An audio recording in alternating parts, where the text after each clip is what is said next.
കൊല്ലം അമൃതപുരി അമൃത ആയുർവേദ ആശുപത്രിയുടെ പുതിയ ബ്ലോക്ക് ഉദ്ഘാടനം ചെയ്തു. അമൃത സ്കൂൾ ഓഫ് ആയുർവേദ ഡീൻ സ്വാമി ശങ്കര അമൃതാനന്ദപുരി ഭദ്രദീപം കൊളുത്തിയാണ് പുതിയ കെട്ടിടം സമർപ്പിച്ചത്. ആതുര സേവന രംഗത്ത് മാറ്റത്തിന്റെ കയ്യൊപ്പ് ചാർത്തിയ വള്ളിക്കാവ് അമൃത ആയുർവേദ ആശുപത്രി വികസനത്തിന്റെ പുതിയ നേട്ടങ്ങൾ കൈവരിച്ച് മുന്നേറുകയാണ്. ഇതിന്റെ ഭാഗമായാണ് അമൃതപുരി ആയുർവേദ ആശുപത്രി പരിസരത്തായി പുതിയ ബ്ലോക്ക് സ്ഥാപിച്ചിരിക്കുന്നത്. ധന്വന്തിരി ബ്ലോക്ക് എന്ന് നാമകരണം ചെയ്തിട്ടുള്ള മന്ദിരത്തിൽ പഞ്ചകർമ്മയടക്കം വിപുലമായ ആയുർവേദ ചികിത്സാ സൗകര്യങ്ങളാണ് ഒരുക്കിയിട്ടുള്ളത്. വെള്ളിയാഴ്ച രാവിലെ 5:30 ഗണപതി ഹോമത്തോടെയായിരുന്നു ആശുപത്രി കെട്ടിടത്തിന്റെ സമർപ്പണ ചടങ്ങുകളുടെ തുടക്കം.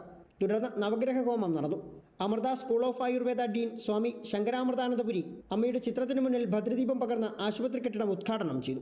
ധന്വന്തിരി എന്ന് പറയുന്ന ഒരു പുതിയ വിഭാഗം അതിൻ്റെ പൂജാകർമ്മങ്ങളോടുകൂടി ഇന്ന് തുടക്കം കുറിച്ചു.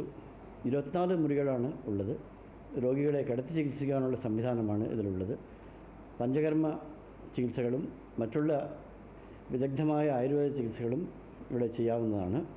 ഇവിടെ പഞ്ചകർമ്മ സ്പെഷ്യലിസ്റ്റുകളും അതുപോലെ സ്ത്രീരോഗം, കുട്ടികളുടെ വിഭാഗം 10-ലധികം സ്പെഷ്യലിസ്റ്റുകളാണ് ഈ ആശുപത്രിയിലുള്ളത്.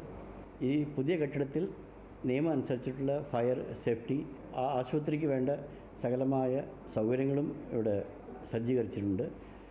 രോഗികൾക്ക് വിശ്രമം കിട്ടുവാനും അതുപോലെ വിദഗ്ധമായ പഞ്ചകർമ്മ ചികിത്സ കിട്ടുവാനുള്ള എല്ലാ സൗകര്യങ്ങളും ഈ ആശുപത്രിയിൽ ഉള്ളതാണ്. അമൃത ആയുർവേദ ആശുപത്രിയിലെയും അമൃത സ്കൂൾ ഓഫ് ആയുർവേദയിലെയും ഡോക്ടർമാരും വിദ്യാർത്ഥികളും ജീവനക്കാരും ബ്രഹ്മചാരിമാരും അടക്കം നിരവധി പേർ ചടങ്ങിൽ സന്നിഹിതരായി.